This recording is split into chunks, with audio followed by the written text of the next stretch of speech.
তিনি শেষ কয়েকটি বাক্য বলে একেবারে আর রফিক আলা মহান বন্ধুর সাথে সাক্ষাৎ, আল্লাহ রব্বুল আলামিনের সাথে সাক্ষাতের প্রেরণায় উজ্জীবিত হয়ে দিনকে বুলন্দ করে রবিউল আউয়াল মাসের 2 তারিখে, মতান্তরে 12 তারিখে, আরও বিভিন্ন মত আছে, সোমবারে তিনি দুনিয়া থেকে বিদায় হন। প্রিয় নবী সাল্লাল্লাহু আলাইহি সাল্লামের জন্ম থেকে ওয়াফাত পর্যন্ত তার সমগ্র জীবনের পুরো বৃত্তান্ত এক নজরে জানার চেষ্টা করব ইনশাআল্লাহ তাআলা।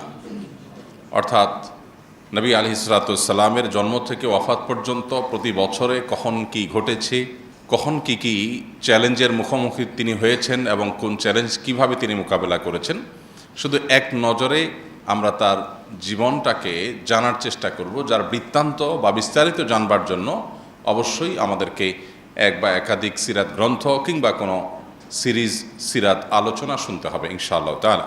তার জন্মের সন সম্পর্কে নিশ্চয়ই আমরা জানি 571, মতান্তরে 570 খ্রিস্টাব্দ। এই সনে তিনি জন্মগ্রহণ করেছেন, যেই বছর হস্তি বাহিনী আক্রমণ চালানোর উদ্দেশ্যে ইয়েমেন থেকে এসেছিল মক্কায়, এবং আল্লাহ রাব্বুল আলামিন সূরা ফিলের মধ্যে যে সম্পর্কে বিস্তারিত আলোচনা করেছেন, সেই হস্তি বাহিনীর বছর অর্থাৎ আমাল ফিল যেটাকে বলা হয়, সেই বছর নবী করিম সাল্লাল্লাহু আলাইহি সাল্লাম জন্মগ্রহণ করেছেন এবং দুনিয়াত আলো তিনি দেখেছেন। জন্মের কয়েক মাস আগেই ভালোবাসার জন্মদাতা পিতা আল্লাহ রাব্বুল আলামিন তাকে দুনিয়া থেকে নিয়ে যান, মাতৃগর্ভেই তিনি বাবাকে হারান। এরপর যথারীতি বাবার পক্ষ থেকে দাদা অভিভাবক হয়ে তার নামকরণ করেন মুহাম্মদ সাল্লাল্লাহু আলাইহি ওয়াসাল্লাম। জন্মের পর অল্প সময়ের ব্যবধানেই তার জীবনে আরও বিপদ আসে, কিন্তু জন্মের পর তিনি প্রথম মায়ের দুধের পাশাপাশি যার দুধ পান করেছেন তিনি ছিলেন সুয়াইবা নামক একজন কৃতদাসী, যিনি আবু লাহাব, তার চাচা আবু লাহাবের যিনি কৃতদাসী ছিলেন, তার দুধ তিনি পান করেন। এরপর আল্লাহ রাব্বুল আলামিনের তরফ থেকে তার জন্য বড় পরীক্ষার বিষয় হলো শৈশবে তার মাকে তিনি হারান, এবং মাকে হারান বাবার মৃত্যুর পর। বাবার মৃত্যু হয়েছিল মক্কার বাইরে, সে বাবার কবর জিয়ারতের উদ্দেশ্যে মায়ের সাথে গিয়েছেন নবী করিম সাল্লাল্লাহু আলাইহি সাল্লাম, শিশু মুহাম্মদ সাল্লাল্লাহু আলাইহি সাল্লাম। সেই মদিনার কাছাকাছি এলাকায় ফেরার পথে আবওয়া নামক জায়গায় তার মায়ের মৃত্যু হয়, এবং মা আমেনা তাকে আবওয়া নামক জায়গায় দাফন করা হয়েছে। এখনও তার কবর সেখানে, মক্কা এবং মদিনার মধ্যবর্তী একটি জায়গা। সাথে কৃতদাসী ছিলেন, মাকে দাফন করে দাসীর সাথে শিশু মুহাম্মদ সাল্লাল্লাহু আলাইহি সাল্লাম মক্কায় ফিরে আসেন। অর্থাৎ বাবা মা দুজনকে তিনি শৈশবে হারিয়ে ফেলেন। আরবের মানুষের ঐতিহ্যবাহী ফ্যামিলিগুলোর, সম্ভ্রান্ত ফ্যামিলিগুলোর একটা নিয়ম ছিল যে তারা সন্তানের দুগ্ধ দানের জন্য এবং তাদেরকে গ্রামীণ কালচার, যেখানে কোনো প্রকার সংমিশ্রণ নাই, বিশেষ করে ভাষার কোনো সংমিশ্রণ নাই, সেই জায়গায় বাচ্চাকে পাঠানো হতো ছোটোবেলায়, যাতে করে সে সেটাকে রপ্ত করতে পারে। মক্কা যেহেতু হজের স্পট হওয়ার কারণে, কাবার কারণে বিভিন্ন দেশ থেকে মানুষ আসে, বিভিন্ন ভাষাভাষী আসে, আরবের বিভিন্ন প্রান্ত থেকে আসে, একেবারে পিওর মক্কাভাষীর যে ভাষা, সেই ভাষাটার মধ্যে কিছুটা সংমিশ্রণ এখানে ঘটবার শঙ্কা আছে, এই জন্য শিশুকে বাইরে পাঠানো হতো। সব মিলিয়ে শৈশবের একটা সময় হালিমা সাদিয়া রাদিয়াল্লাহু তাআলা আনহা তার দুধ মাঝে তার কাছে তিনি বড় হন, এবং দুধ পানের পরও আরও কিছুকাল তিনি সেখানে কাটান। বয়স যখন 4, তখন তার জীবনে বক্ষ বিদীর্ণের ঘটনা ঘটে। আপনারা যারা সিরাত পড়েছেন, সিরাত গ্রন্থ পাঠ করেছেন, আপনারা জানেন নবী সাল্লাল্লাহু আলাইহি সাল্লামের জীবনে 4 মতান্তরে 2 বার তার বক্ষ বিদীর্ণের ঘটনা ঘটেছে। বক্ষ বিদীর্ণ হলো ওপেন হার্ট সার্জারি। আল্লাহ রাব্বুল আলামিন জিবরিল আলাইহিস সালামকে পাঠিয়েছেন, এবং জিবরিল আলাইহিস সালামকে পাঠানোর পর শৈশবে মুহাম্মদ সাল্লাল্লাহু আলাইহি সাল্লামকে একবার মা হালিমার কাছে যখন ছিলেন, তখন বাচ্চাদের সাথে খেলাধুলা করছেন, জিবরিল আসলেন, তাকে ধরে শুইয়ে দিলেন এবং তার বক্ষ বিদীর্ণ করে ভেতর থেকে তার বিভিন্ন অর্গান বের করে সেগুলোকে জান্নাত থেকে আনা পানি, জিবরিলের সাথে আনা পাত্র, সেটাতে পরিষ্কার করে রেখে আবার সেটাকে তিনি জোড়া লাগিয়ে দিলেন এবং তিনি উঠে গেলেন। অলৌকিক একটা ঘটনা, তার শৈশবে বারে বারে 4 বার, কোনো কোনো ইতিহাসবিদদের মতে 2 বার সেটি ঘটেছে।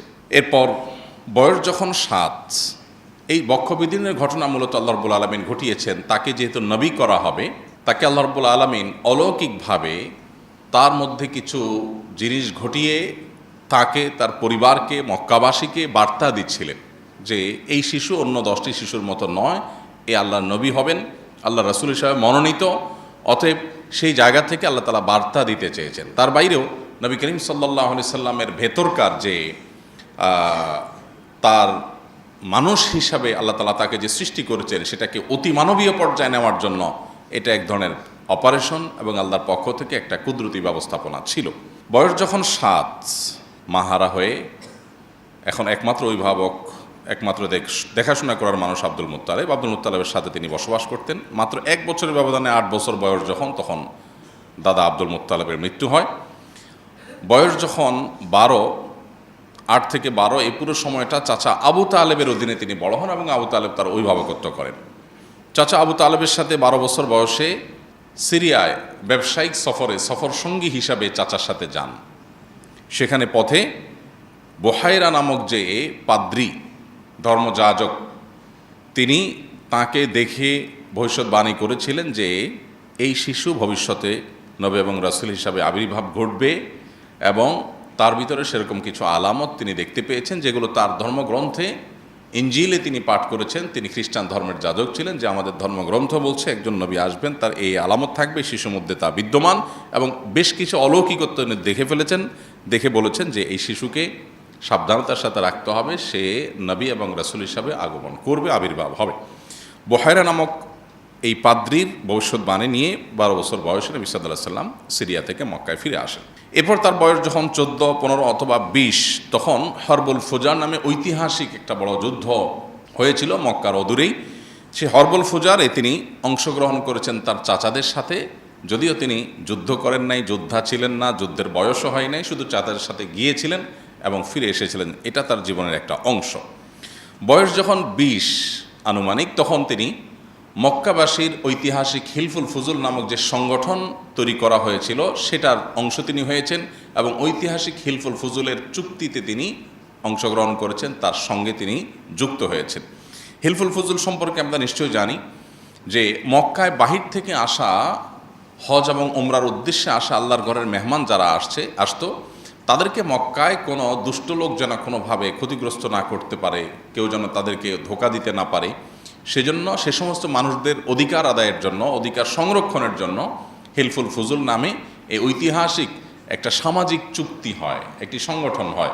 সেই হিলফুল ফুজুলের ঐতিহাসিক সামাজিক চুক্তিতে নবী সাল্লাল্লাহু আলাইহি সাল্লাম সংযুক্ত হন এবং তার সাথে সম্পৃক্ত হয়ে তিনি মক্কাবাসীর একটি মহৎ এবং ভালো কাজে সামিল হন। অথচ তার বয়স ছিল মাত্র তখন 20, যে বয়সে তিনি আসলে এ ধরনের গুরুগম্ভীর কাজে সংযুক্ত হওয়া তখনকার সমাজ বাস্তবতা অন্তত চিন্তাও করা যেত না। এরপর তার বয়স যখন 25 হয়, তখন তার জীবনে প্রথম বিবাহ বন্ধনে তিনি আবদ্ধ হন মা খাদিজা রাদিয়াল্লাহু তাআলা আনহার সাথে। মা খাদিজা রাদিয়াল্লাহু আনহার সাথে তার সংসার চলছিল, এবং বয়স যখন 35 হয়, তখন তার বংশের নেতৃবৃন্দের উদ্যোগে যখন কাবাঘর নির্মাণ করার পর কাবাঘরের যে কালো পাথর, হাজরে আসওয়াদ পাথর, সেটা স্থাপন করা নিয়ে মক্কাবাসী কুরাইশের লোকেরা তারা যখন বিবাদে লিপ্ত হয়েছিল, তখন তিনি সবাইকে অদ্ভুত এবং অকল্পনীয় একটা আইডিয়া দিয়েছেন, যাতে পুরো সমাজের পুরো বিবাদ বিতণ্ডা থেমে গিয়েছিল। তিনি বলেছিলেন, তোমরা কে কাবাঘরের এই পাথর স্থাপন করবে, এই গৌরব কে অর্জন করবে, কে ইতিহাসের অংশ হবে, এটা নিয়ে তোমরা গণ্ডগোল ফাসাদে লিপ্ত হচ্ছ। আমি তোমাদেরকে একটা আইডিয়া দিচ্ছি, তাতে তোমাদের গণ্ডগোল থাকবে না। আর সেটি হলো, একটা বড় চাদরের মাঝে পাথরটা রাখো, এরপরে চাদরটা সবাই মিলে তোমরা ধরে চাদরটা ধরে সবাই মিলে উত্তোলন করো, তাতে করে সব গোত্রের প্রধানরা তোমরা শরিক হলে এখানে এককভাবে কারো ক্রেডিট থাকলো না। এরপর নবী সাল্লাল্লাহু আলাইহি ওয়াসাল্লাম সেটাকে স্থাপন করে দিলেন, যে স্থাপন তোমরাই করেছো, আমি তোমাদের সহযোগিতা করেছি। তো এর মাধ্যমে তিনি সামাজিক বিবাদ বিতণ্ডা এটা দূর করবার জন্য ঐতিহাসিক উদ্যোগ নিয়েছিলেন। বয়স যখন 39, ততদিনে তিনি মক্কার মানুষদের কাছ থেকে আল আমিন উপাধিতে ভূষিত হয়েছেন। তার সততা, সত্যবাদিতা, আমানতদারিতা, এগুলোর কারণে ব্যাপকভাবে জনশ্রুতি হয়েছে এবং সবার কাছে প্রতিষ্ঠিত হয়ে গেছে তিনি আল আমিন হিসেবে। বয়স যখন 40, তখন তিনি নবুয়তের দায়িত্ব অফিসিয়ালি আল্লাহ তাআলার পক্ষ থেকে পাঠানো জিবরিলের কাছ থেকে বুঝে পান, এবং এরপর সূরা আলাকের 5টি আয়াত, ইকরা বিসমি রাব্বিকাল্লাযী খালাক, এখান থেকে নিয়ে 5টি আয়াত সর্বপ্রথম কোরআনের নাজিল হয় এবং তার জীবনের নতুন যাত্রা শুরু হয়। নবুয়তের দায়িত্ব বুঝে পাওয়ার পর এখন তাবলীগুর রিসালা বা নবুয়তের দাওয়াত দেওয়া আল্লাহর পক্ষ থেকে এটা তার উপরে আবশ্যক হয়। এরপর এবং এই ঘটনা নবুয়ত প্রাপ্তির এই ঘটনা 17ই রমাদান অথবা 8ই রবিউল আউয়াল, দুটি মত পাওয়া যায়, আরও মত রয়েছে মতান্তরে। এই 2 তারিখের কোনো একটা তারিখে প্রসিদ্ধ মত অনুযায়ী তিনি এই দায়িত্ব বুঝে পান। বয়স যখন তার 42 থেকে 43, এই পুরো সময়টা 41, 42, 43 এই পুরো সময়টা তিনি গোপনে ইসলামের দাওয়াত দেন। কারণ আল্লাহ তাআলা তাকে নির্দেশ করেছেন যে প্রকাশ্যে ইসলামের দাওয়াত দেওয়া যাবে না, গোপনে ইসলামের দাওয়াত দিতে হবে। কেন? কারণ হঠাৎ করে মক্কার মানুষজন এই দাওয়াত, তাওহীদের দাওয়াত গ্রহণ করা তাদের জন্য কঠিন হবে। সেজন্য তাদেরকে গোপনে ইসলামের দাওয়াত নবী সাল্লাল্লাহু আলাইহি ওয়াসাল্লামকে দেওয়ার নির্দেশ করা হলো। তিনি গোপনে ইসলামের দাওয়াত দিলেন। সর্বপ্রথম ইসলাম গ্রহণ করলেন মেয়েদের মধ্যে তার স্ত্রী খাদিজা রাদিয়াল্লাহু তাআলা আনহা, এবং সবার মধ্যে তিনি প্রথম, অর্থাৎ পৃথিবীর ইতিহাসে প্রথম ইসলাম গ্রহণ কোনো পুরুষ করেননি। সর্বপ্রথম ইসলাম গ্রহণ করেছেন একজন নারী। ইসলামের জন্য সর্বপ্রথম জীবন দিয়েছেন যিনি, তিনিও একজন নারী। আল্লাহ তাআলা এইভাবে নারীকে বিভিন্নভাবে সম্মানিত করেছেন ইসলামের মাধ্যমে। এরপর যুবকদের মধ্যে ইসলাম গ্রহণ করেছেন সবার আগে আলী রাদিয়াল্লাহু তাআলা আনহু, আর বয়স্কদের মধ্যে, সিনিয়রদের মধ্যে ইসলাম গ্রহণ করেছেন সবার আগে আবু বকর রাদিয়াল্লাহু তাআলা আনহু। এরপর 3 বছর যখন গোপনে ইসলামের দাওয়াত চলছিল, খুব সীমিত সংখ্যক, হাতে গোনা কয়েকজন মানুষ ইসলাম গ্রহণ করেছেন। তার 3 বছর পর, অর্থাৎ বয়স যখন তার 44, তখন থেকে আল্লাহর পক্ষ থেকে প্রকাশ্যে ইসলামের দাওয়াত দেওয়ার নির্দেশ আসলো। তখন তিনি প্রকাশ্যে ইসলামের দাওয়াত দেওয়া শুরু করলেন। তার প্রকাশ্যে ইসলামের দাওয়াত দেওয়ার প্রথম দিনে, প্রথম প্রহরেই তিনি শারীরিকভাবে আক্রমণের শিকার হন। আল্লাহ তাআলা কোরআনে কারিমে যখন আয়াত নাজিল করেছেন, ওয়া আনজির আশীরাতাকাল আকরাবিন, আপনি আপনার নিকটাত্মীয় বংশের লোকদের সবাইকে সতর্ক করুন, তখন নবী করিম সাল্লাল্লাহু আলাইহি ওয়াসাল্লাম সাফা পাহাড়ের চূড়ায় উঠে সবাইকে আহ্বান করেন, সবাইকে ডাকেন এবং বলেন যে আমি পাহাড়ের উপরে আছি, তোমরা নিচে আছো। সবাইকে আগে ডেকে সমবেত করেন যে সবাই একটু একসাথে হও, অত্যন্ত গুরুত্বপূর্ণ একটা ইনফরমেশন তোমাদের জন্য আছে। সবাই দৌড়ে আসলো তার ডাক শুনে, কারণ ইতিপূর্বে তিনি কখনো এইভাবে ডাকেননি। সবাই গোত্রপ্রধানরা, নেতৃবৃন্দরা সবাই আসছে সমাজে।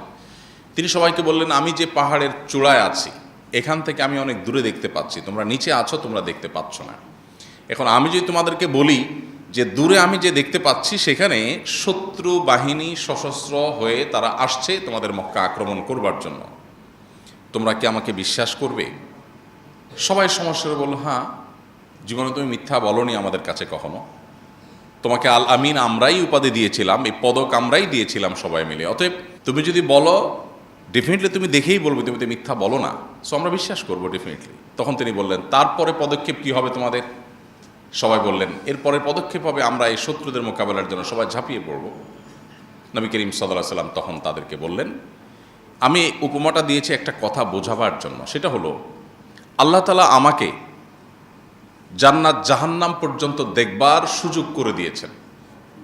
ওহির মাধ্যমে আমার কাছে আল্লাহ তাআলা স্পষ্ট করে দিয়েছেন, উপস্থাপন করে দিয়েছেন জান্নাত জাহান্নাম আখিরাতের সব স্তরগুলো আমি দেখতে পাচ্ছি।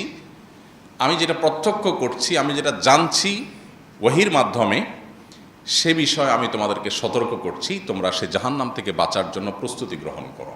এই যে তার অভিনব বুদ্ধিদীপ্ত হিকমাপূর্ণ দাওয়া, এটা তার প্রকাশ্যে দাওয়াতের সূচনা।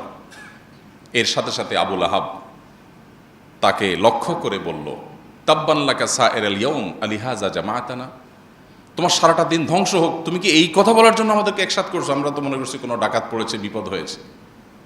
এবং আবু লাহাব যে তাব্বান লাকা সাইরাল ইয়াউম বলেছেন, আরবিতে কেউ কাউকে তাব্বন বলা এটা খুব জঘন্য কথা হিসাবে ধরা হয়, খুব বড় ধরনের আপনার শব্দ বোমা হিসাবে ধরা হয়। তাব্বান লাক, তুমি ধ্বংস হও, এরকম বদদোয়া। তো নবীজিকে যখন সে বলেছে তাব্বান লাক সাইরাল ইয়াউম, তোমার সারাদিন ধ্বংস হোক, এটা নবীজির জন্য অপমানকর ছিল। আল্লাহ রাব্বুল আলামিন তার জবাবে সূরা তাব্বাত ইয়াদা নাজিল করে সেখানে আল্লাহ তাআলা বলেছেন, তাব্বাত ইয়াদা আবি লাহাবি ওয়া তাব, যে আবু লাহাব 2 হাত তুলে আমার নবীকে তাব্বান লাক বলছে, মোহাম্মদ তোমার সারাদিন ধ্বংস হোক এই কথা বলছে, ওর 2 হাত ধ্বংস হবে, সে নিজে ধ্বংস হবে এবং তার স্ত্রী যে তার এই অপকর্মের সহযাত্রী এবং সহযোগী, সেও ধ্বংস হবে। সূরা তাব্বাত ইয়াদার মাধ্যমে কিয়ামত পর্যন্ত মিলিয়ন মিলিয়ন মুসলমানরা, কোটি কোটি মুসলমানরা আবু লাহাবের নবীকে ওই কষ্ট দেওয়ার একটি বাক্যের জবাব দিয়ে যাবে। এটা হলো নবী সাল্লাল্লাহু আলাইহি ওয়াসাল্লামের মর্যাদা আল্লাহর কাছে, যে কোরআন অংশ আল্লাহ তাআলা আল্লাহকে গালি দেওয়ার বহু ঘটনা আছে, যে বহু মানুষ আল্লাহকে গালি দিয়েছে, কিন্তু তাদের প্রতিকারে বা তাদের শাস্তিস্বরূপ এরকম কোনো ব্যবস্থা আপনি কোরআনে পাবেন না। কিন্তু নবী সাল্লাল্লাহু আলাইহি ওয়াসাল্লামকে গালি দিয়েছে, এটা আল্লাহ তাআলা সহ্য করেন না। খোদ আল্লাহকে গালি দিয়েছেন, আল্লাহ সেগুলো কিয়ামতে হয়তো শাস্তি দিবেন, দুনিয়াতে অনেককে হয়তো আল্লাহ ছাড় দিয়েছেন। কিন্তু নবী সাল্লাল্লাহু আলাইহি ওয়াসাল্লামকে কেউ গালি দিয়েছে, চূড়ান্ত পরিণতি তাকে বরণ করেই তারপর দুনিয়া থেকে যেতে হয়েছে। যাই হোক, তো নবী করিম সাল্লাল্লাহু আলাইহি ওয়াসাল্লাম 44 বছর বয়সে যখন প্রকাশ্যে ইসলামের দাওয়াত শুরু করেছেন, তার পরপরই 45 বছর বয়স যখন তার নবুয়তের ৫ম বছর যেটি, সে বছর জাফর রাদিয়াল্লাহু তাআলা আনহু ইসলাম গ্রহণ করেছেন। এবং তখন মক্কার প্রকাশ্যে ইসলাম প্রচারের পর থেকে বিশেষ করে নির্যাতনের মাত্রা বেড়ে গেল, এবং যারা ইসলাম গ্রহণ করেছে দুর্বল বেলাল রাদিয়াল্লাহু তাআলা সন্ধান সাহাবীদের প্রতি নির্মম নির্যাতন শুরু হয়ে গেল। যখন নির্যাতন শুরু হয়েছে, দুর্বল মুসলমানরা তারা আসলে মক্কায় টিকাটা কঠিন হয়ে যাচ্ছিল। তখন আল্লাহর নির্দেশে প্রথম হিজরত বা দেশ ত্যাগের নির্দেশ আসে, যেটাকে হিজরতে হাবশা বলা হয়। এখন বর্তমানে আধুনিক বিশ্বের ইথিওপিয়ার রাজধানী আদ্দিস আবাবা থেকে কয়েকশো কিলোমিটার দূরে টিগ্রে নামক একটা অঞ্চল আছে, বিভাগ আছে তাদের। সে টিগ্রে এলাকায় হাবসি ভিলেজ এখনও আছে, এবং সেখানকার যেই ব্যক্তি তাদেরকে ওয়েলকাম করেছেন, সেখানকার যে শাসক ছিলেন নাজাশি যাকে বলা হয়, সে নাজাশি বাদশাহ তিনি ইসলাম গ্রহণ করেছেন নবীজিকে না দেখেই, তার বর্ণনা শুনেই, এবং নবী সাল্লাল্লাহু আলাইহি সাল্লাম তার মৃত্যুর সংবাদ শুনে দূরদেশ আরব থেকে তিনি তার জানাজার সালাত, গায়েবানা জানাজার সালাত আদায় করেছিলেন। এই পুরো ঘটনা অর্থাৎ হিজরতে হাবশার ঘটনা, এটি নবী সাল্লাল্লাহু আলাইহি ওয়াসাল্লামের নবুয়তের ৫ম বছর বা তার বয়স যখন ৪৫ সে বছর ঘটে। এবং সে বছর দুইবার হিজরতের ঘটনা ঘটে। প্রথমবার হিজরতে কয়েকজন নারী পুরুষ, ১১ জন পুরুষ এবং ৫ জন নারী ছিলেন। আর দ্বিতীয় দফা হিজরতে ৮৬ জন পুরুষ এবং ১৬ জন নারী ছিলেন, এবং এদের নেতৃত্বে ছিলেন প্রথম দফাতেই জাফর রাদিয়াল্লাহু তাআলা আনহু। এবং একই বছর নির্যাতনের স্টিম রোলারে সুমাইয়া রাদিয়াল্লাহু তাআলা আনহা, একজন নারী, তিনি শাহাদাত বরণ করেন, এবং তাকে নির্মমভাবে, অত্যন্ত নৃশংসভাবে লজ্জাস্থানে বর্ষার আঘাত দিয়ে তাকে হত্যা করা হয়, তাকে খুন করা হয়, তিনি শাহাদাত বরণ করেন। ইসলামের ইতিহাসে প্রথম শহীদ যিনি জীবন দিয়েছেন তিনি সুমাইয়া রাদিয়াল্লাহু তাআলা আনহা। এরপর তার বয়স যখন ৪৬ এবং নবুয়তের ৬ষ্ঠ বছর, সেই বছর হামজা এবং ওমর রাদিয়াল্লাহু তাআলা আনহুমা দুজনে ইসলাম গ্রহণ করেন। এবং সর্বপ্রথম ওমর রাদিয়াল্লাহু তাআলা ইসলাম গ্রহণ করার পরে তিনি বললেন, আমরা যখন সত্য দ্বীনের অনুসারী, তাহলে আমরা গোপনে কেন নামাজ পড়ব, আমরা হারামে প্রকাশ্যে নামাজ পড়ব। তখন মসজিদুল হারামে প্রকাশ্যে তার নেতৃত্বে নামাজ পড়া শুরু হয়। বয়স যখন তার ৪৭ এবং নবুয়তের ৭ম বছর, তখন তার উপর এবং মুসলমানদের উপর নেমে আসে নির্যাতনের সবচেয়ে বড় স্টিম রোলার, যেটাকে অবরোধের সময় বলা হয়। সে আবি তালেব একটা জায়গায় নবী সাল্লাল্লাহু আলাইহি ওয়াসাল্লাম তার প্রতি তার অনুসারী এবং তাকে যারা সহযোগিতা করেছে কুরাইশ বংশের, তাদেরকে একঘরে করে রাখার জন্য মক্কার মুশরিকরা সিদ্ধান্ত নিল, এবং ৩ বছর টানা তাদের সাথে সকল প্রকার কথাবার্তা, যোগাযোগ, লেনদেন, কেনাবেচা সব বন্ধ করে দিল। যেটা সেই যুগের, সেই পৃথিবীতে সেই অবরোধের মধ্যে কোনো মানুষের বেঁচে থাকাও সম্ভব না যদি সমাজের মানুষ অবরোধ করে। সেরকম একটা পরিস্থিতিতে অত্যন্ত করুণ পরিস্থিতি হয়েছিল, এবং মানুষ না খেয়ে সাহাবীরা কঙ্কালসার হয়ে যাচ্ছিল, মৃত্যুর মুখোমুখি হয়ে যাচ্ছিল, এবং খুব ভয়াবহ সময় পার করেছিল ৩টি বছর। এবং একটা পর্যায়ে তার বয়স যখন ৪৮ এবং নবুয়তের ৮ম বছর, তখন আল্লাহ তাআলা তার মাধ্যমে একটা অলৌকিক মুআজিজা ঘটান, যেটাকে শাকুল কামার বা চন্দ্র দ্বিখণ্ডিত হওয়ার ঘটনা বলে। মক্কার মানুষজন, শত শত হাজারো মানুষ যারা দেখেছে যে নবী সাল্লাল্লাহু আলাইহি ওয়াসাল্লাম হাতের আঙ্গুল ইশারা যখন করেছেন আল্লাহর নির্দেশে, চাঁদ দুপাশে আলাদা হয়েছে, আবার সেটা সম্মিলিত হয়েছে। কোরআনে যেটাকে আল্লাহ তাআলা বলেছেন ওয়ানশাক্কাল কামার, চন্দ্র বিদীর্ণ হয়েছে, অতএব কিয়ামত নিকটবর্তী। তো সেই ঘটনাটি ঘটেছে নবী সাল্লাল্লাহু আলাইহি ওয়াসাল্লামের নবুয়তের এই পর্যায়ে আনুমানিক। এবং তার বয়স যখন ৫০, নবুয়তের ১০ম বছর, তখন বয়কট শেষ হয়, যে বয়কট ৩ বছর ধরে চলেছিল। এবং একই বছর তার জীবনের সবচেয়ে বড় দুই সহযোগী, ভরসাস্থল, একজন বাহিরে থাকা আবু তালেব চাচা আর ভেতরে থাকা খাদিজা রাদিয়াল্লাহু আনহা, দুজনেই একই বছর মারা যান। তার জীবনের এই বছরটাকে বলা হয় আমাল হুজন বা বিপদের বছর, কারণ সবচাইতে আপন দুজন মানুষ একসাথে চলে যান। এবং এই যে আল্লাহ তাআলা তার নবীকে পরীক্ষা করেছেন, এটা আল্লাহ তাআলার হেকমাপূর্ণ সিদ্ধান্ত যে তার নবীকে তিনি স্ট্রং করবেন, মজবুত করবেন বড় কোনো কাজের জন্য, একের পর এক বাধা, পরীক্ষা, চ্যালেঞ্জ তাকে পার করে সামনে যেতে হয়েছে। এরপর একই বছরে তিনি সাউদা রাদিয়াল্লাহু তাআলা আনহা এবং আয়েশা রাদিয়াল্লাহু তাআলার সাথে তার আকদ সম্পন্ন হয়। আয়েশা রাদিয়াল্লাহু তাআলার সাথে সংসার জীবন শুরু করেন আরও অনেক পরে, কিন্তু শুধু আকদটা সম্পন্ন হয় তখন, আর সাউদা রাদিয়াল্লাহু তাআলার সাথে তখন আকদ এবং সংসার একসাথে শুরু হয়। এবং এই বছরই তিনি তায়েফে দাওয়াত নিয়ে যান এবং তার সাথে থাকা যায়েদ ইবনে হারিসা রাদিয়াল্লাহু তাআলার সাথে নির্মম নির্যাতনের শিকার হন, রক্তে রঞ্জিত হয়ে মক্কায় ফিরে আসেন। বয়স যখন তার 52 এবং নবুয়তের 12তম বছর, সে বছর তার জীবনে ইসরা এবং মেরাজের ঘটনা ঘটে এবং 5 ওয়াক্ত নামাজের বিধান আল্লাহ তাআলা তাকে দেন। এবং একই বছর মদিনা থেকে আসা 12 জন হাজি যারা হজে আসছেন, তারা মিনার কোনো একটা পাহাড়ের পাদদেশে নবী সাল্লাল্লাহু আলাইহি ওয়াসাল্লামের সাথে মিলিত হন এবং বায়াতে আকাবায়ে উলা বলা হয় ইতিহাসে। নবী সাল্লাল্লাহু আলাইহি ওয়াসাল্লামের হাতে হাত রেখে তারা বায়াত নেন, ইসলাম গ্রহণ করে এবং নবীজিকে মক্কায় যাওয়ার হিজরতের আমন্ত্রণ তারা জানান। অর্থাৎ শুরু থেকেই মদিনাতে হিজরত করার একটা প্রেক্ষাপট শুরু হয়।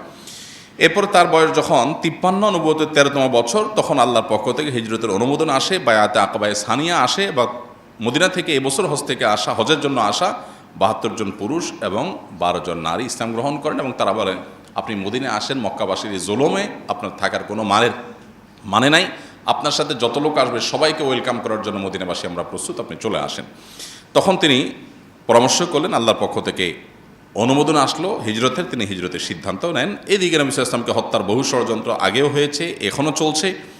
নবী সাল্লাল্লাহু আলাইহি ওয়াসাল্লাম এর মধ্য দিয়েই বয়স যখন তার 54 এবং নবুয়তের যখন 14তম বছর শুরু, তখন তিনি হিজরতের উদ্দেশ্যে রাতের গভীরে আবু বকর রাদিয়াল্লাহু আনহুকে সাথে নিয়ে বের হন এবং মক্কা থেকে মাত্র 5 কিলোমিটার দূরে গারে সৌরে 3 দিন অবস্থান গ্রহণ করেন। অত্যন্ত সুকৌশলী একটা সিদ্ধান্ত।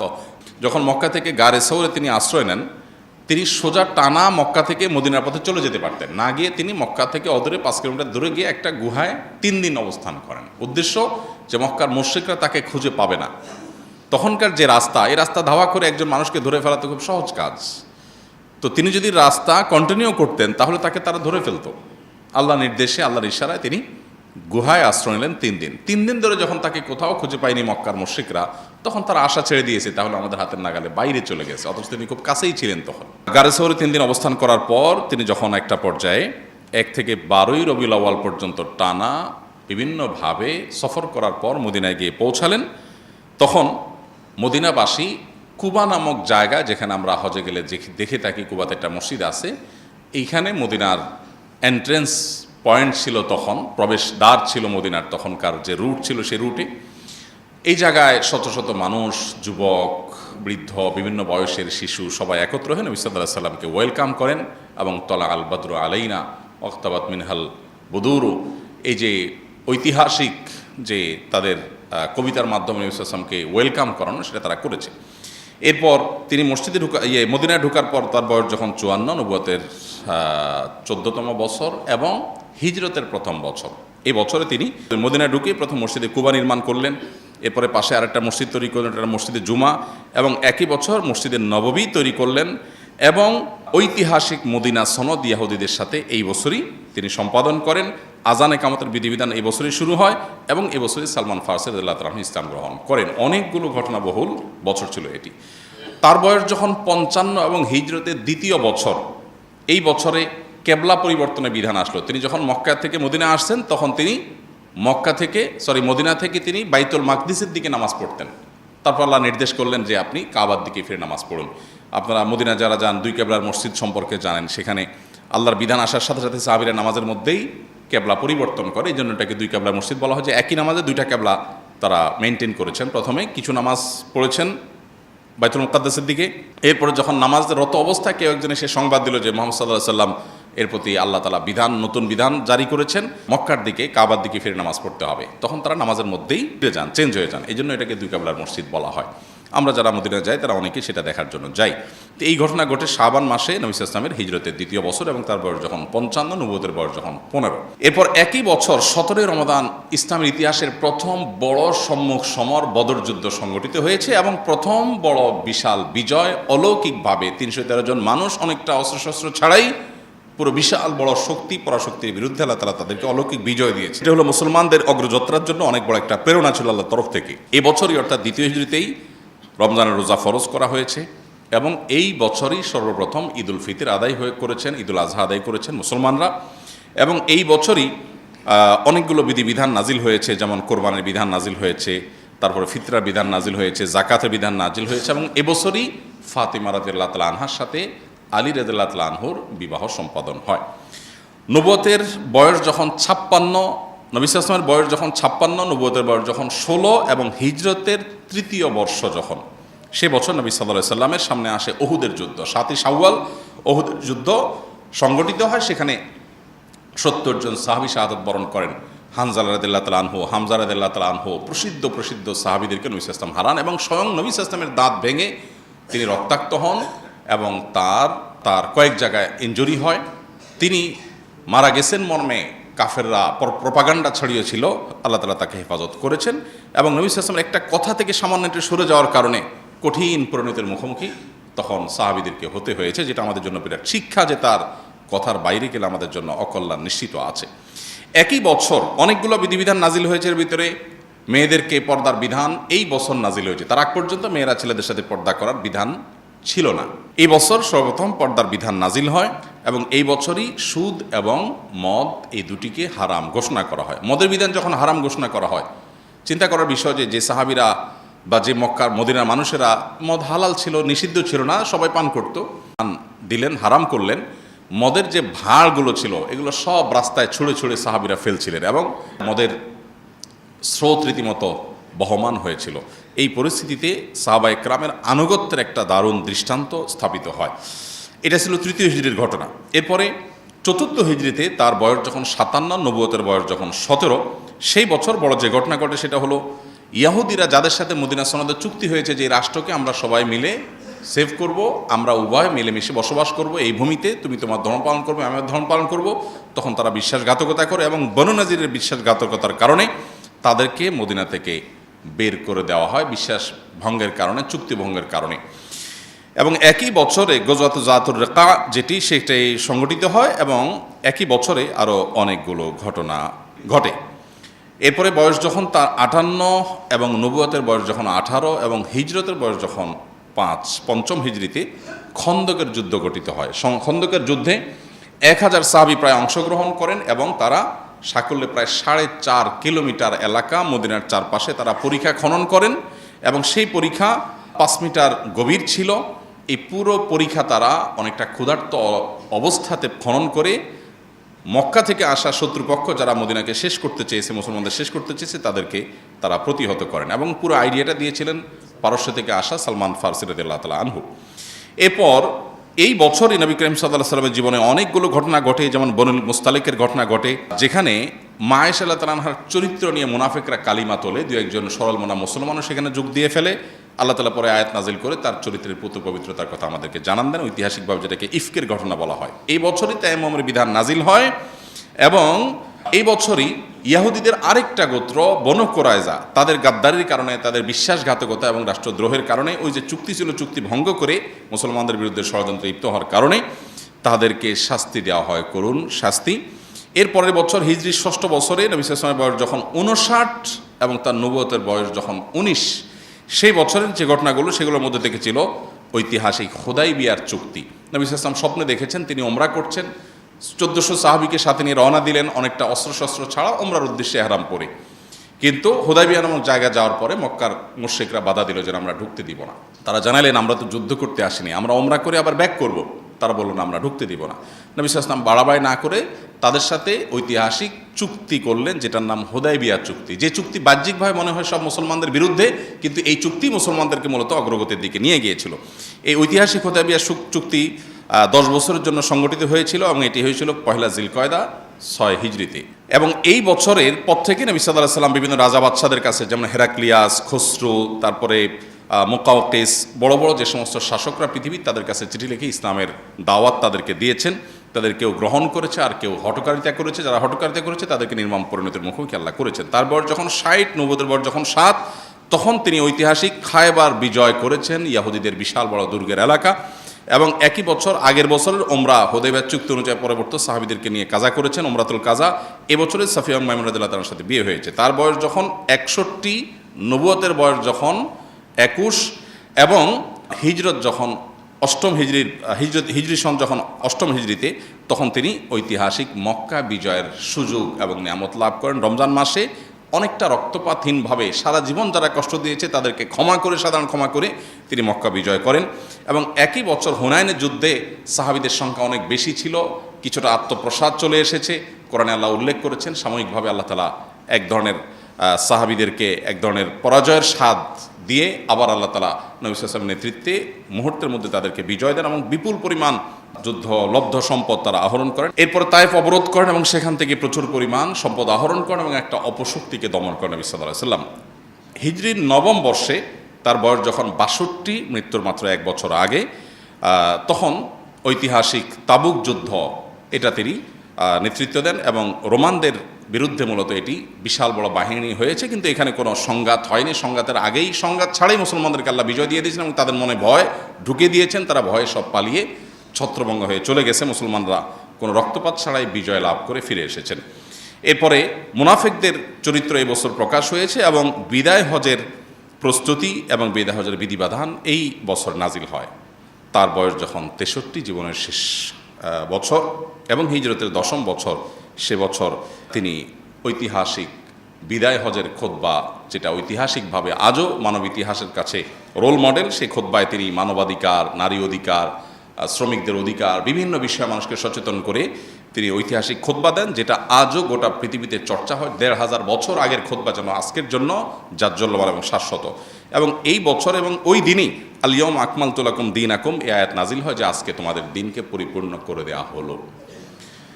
এবং এরপর নবী সাল্লাল্লাহু আলাইহি ওয়াসাল্লাম এই হজের পরেই যখন মদিনায় আসেন, পর থেকে তিনি অসুস্থ হয়ে গেলেন, মদিনায় গিয়ে পরিপূর্ণ অসুস্থ হলেন। এই অসুস্থতাই আস্তে আস্তে তাকে মৃত্যুর দিকে নিয়ে গেল এবং এরপর তিনি আর সুস্থ হলেন না। আস্তে আস্তে আস্তে ধীরে ধীরে তিনি দুর্বল হতে থাকলেন। একটা পর্যায়ে যখন জীবনের শেষ মুহূর্ত, তিনি বারবার আয়েশা রাদিয়াল্লাহু তাআলা আনহা কক্ষে ছিলেন এবং বারবার সেন্সলেস হয়ে যাচ্ছিলেন।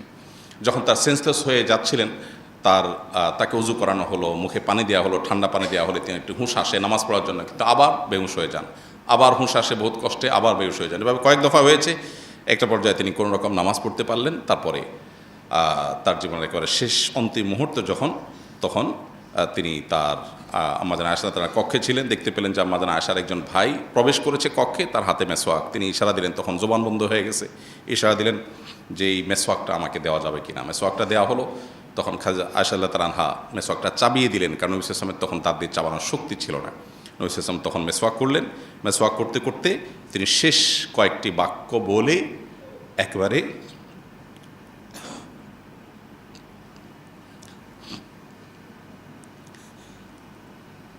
আর রফিক আলা, মহান বন্ধুর সাথে সাক্ষাৎ, আল্লাহ রাব্বুল আলামিনের সাথে সাক্ষাতের প্রেরণা উজ্জীবিত হয়ে দিনকে বুলন্দ করে